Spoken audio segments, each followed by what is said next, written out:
Assalomu alaykum, umar kichik do'stlar. Bugungi anglaydigan cho'chkimiz bo'ri bilan qo'zichoq. Qo'zichoq daryo bo'yida suv ichib yotsa, bir bo'ri kelib, "Daryo suvi mening, sen nimishqa mening suyimni ichsan?" debdi. "Daryo suvi tog'dan oqib kelgan tursa, qandoqsiga sening bo'ladi?" debdi qo'zichoq. "Mening degan ekanman, mening. Sen mening suyimni ichgan. Bugun kechda seni yeyman", debdi bo'ri yovuzlik bilan. Qo'zichoq uyga qaytib kelib, qo'rqqanidan eshik tug'dala yiqilib yotibdi. Bir aslan kelib, "Hay qo'zichoq, sana nima bo'ldi?" deb so'rabdi. "Bo'ri kechda meni yemoqchi", debdi qo'zichoq uningga javoban. "Hech qisi yo'q, men sana yordam qilay", debdi aslan.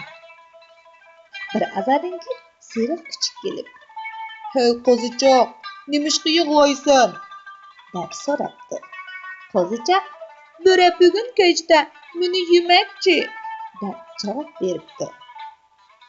Bir at kelib, "Hey qo'zichoq, sana nima bo'ldi?"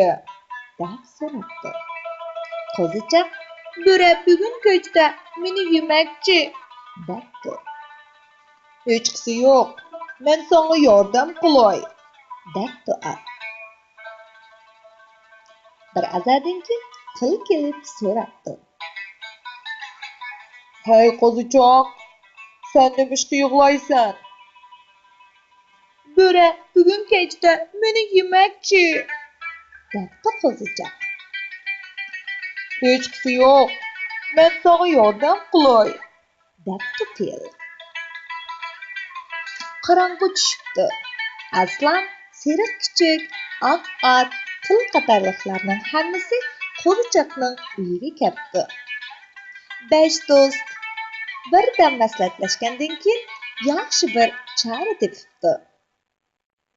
Qo'zichoq daraxtning kayniga, fil daraxtning ostiga, oq at uyning kayniga mo'kibdi. Aslan bilan seriq kuchukchi Aslan mashning tubiga, seriq kuchuk eshikning kayniga mo'kibdi. Hammalar un chiqarmay turishibdi. Bir azdan keyin bo'ri kelib, "Qo'zichoq, sen qayerda?" deb to'g'lagan bo'lsa-mu, hech qanday sado chiqmabdi. Bo'ri uyga kiribdi. Uyning ichi qop-qorong'i bo'lg'achqa mashga o't yoqmoqchi bo'pti. Aslan bir sakrabla bo'rining yuzini tatilyapti. Bo'ri qo'rqib ketib, eshik tarafga o'zini etibdi. Seriq kuchuk eshikning kaynidan etilib chiqib, bo'rining putini bir tishlagan ekan, bo'ri og'riqqa chidamay varqirab o'tibdi. Bo'ri uydan etilib chiqqan ekan, uy orqasidagi at bo'rini toza kelishtirib birni tepibdi. At uni tepgan peti daraxtning tubiga opirib o'tibdi. Qo'zichoq daraxtning kaynidan etilib chiqib, bo'rini qattiq bir usgan ekan, bo'ri o'ngisiga tushibdi. Bu vaqtda fil xortumi bilan bo'rini yo'g'ib olib daryoga etibdi-kan, bo'ri suvda tunchiqib o'lib qolibdi. Shuning bilan 5 do'st xushal-xuram holda uyga qaytib kelib, shirin uyquga ketibdi. Kichik do'stlar, bugungi cho'chkimiz mushu yergacha. Allohga omonat.